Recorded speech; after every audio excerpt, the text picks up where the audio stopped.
Hey everyone, my name is Rain. For a bit of clarity, I am a support main who has peaked to GM, but I consider myself more of a Masters player. The reason for making this video is mainly to explain a little bit more about the experimental changes to Moira. The first thing that everyone needs to realize is that this is the experimental mode, so the chances of this stuff going live are like 50-50. And the reason that these are going live is because the devs want to make Moira a little bit more skillful. Let's talk stats first. The first change to Moira is her biotic grasp. The attachment angle has been reduced by 37%, which basically means Moira players would require a bit more tracking to do damage to an enemy. The second change is her biotic orb, for her damage orb. In short, the closer you are to the orb, the more damage it would do, and the farther away you are, the less. Once the orb touches an enemy, it begins to move really slowly. I do believe this is the slowest speed for a Moira orb which it's ever seen, being from negative 72.5% to negative 80%. This basically means you can't just throw orbs out to do damage as much as you used to, but instead, you must look for opportunities to maximize the orb's use. The radius of the orb has been reduced from 4 meters to 3 meters, which is still a decent radius for an orb, but good Moira players would only use this for ult charge and securing kills. Still, it's pretty situational. Now we go to the third thing, which is the talk of the town, Moira's Fade. The Fade ability now grants immunity to all damage and effects to Moira's teammates for 1 second. This ability allows you to get your teammates out of certain situations, such as Sigma Flux, Graviton Surge, Anti-Nades, and Discord Orbs. Think of it sort of like a Transcendence for Zen, but it only lasts 1 second and it doesn't heal your team. In order for this to work, your teammates must be in a 6-meter range from you, as well as the fact that this effect doesn't take place until after Moira's Fade original animation. Now that we're done talking about the stats, I think I'll share some of my opinion about the changes. I personally think that the only two changes that should go through with this experiment is the attach angle reduction and the biotic orb damage. The angle reduction definitely helps players to become a little more skillful with tracking. The biotic orb change is neat for the damage orb, but it requires more skill to use and it's a bit more situational, which is fine since that should be how it's intended to be used in the first place. It does make players have to think a little bit more in order to get maximum value out of the character's abilities. Finally, the Fade immunity.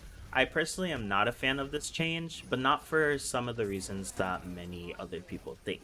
I've seen a lot of discussion on how people may think this ability is overpowered or broken, air quotes around both of those words, but in reality, I don't think it is.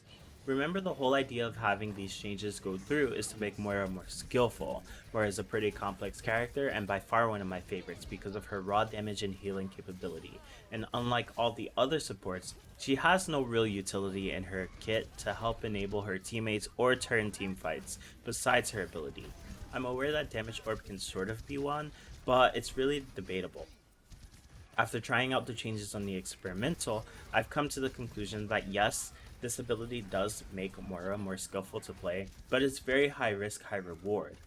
Moira is often used as a main healer. For simplicity, I'm using the term main healer and off healer, which basically means that she does the most healing for the team and is a crucial part of keeping the team alive to sustain team fights and such. This new ability requires her to fade into danger in order to help her save her teammates, but there are a lot of downsides to this. The first is that Fade is Moira's only ability to survive herself. In the current version, it can be used offensively, yes, but it's mainly used to escape out of danger and survive. The second thing to combine with this is that timing for immunity is really strong. It actually takes a while to activate. As I stated before, immunity only happens after the original Fade animation has been completed. Lastly, the third thing to combine with all of this is that teammates must be in the 6-meter range in order to be granted immunity. This requires teammates to have high coordination and must stay together in order to get out of dangerous situations with this ability effect. And if you ever played solo queue anywhere under 3.6 or 3.7k, you already know that teams don't have much coordination as it is. No offense. So realistically, is this ability actually broken? In short, no. It requires a lot more skill to be pulled off and you must time it correctly. It's also high risk, high reward, being that you must sacrifice your main heals to get into very dangerous situations just to pull off a miracle, which has a 50-50% chance as it is. And lastly, this requires a lot of team coordination, which in reality, majority of the game doesn't have. This is what the devs meant by making her more skillful, requiring much more brain power and knowledge with some mechanics.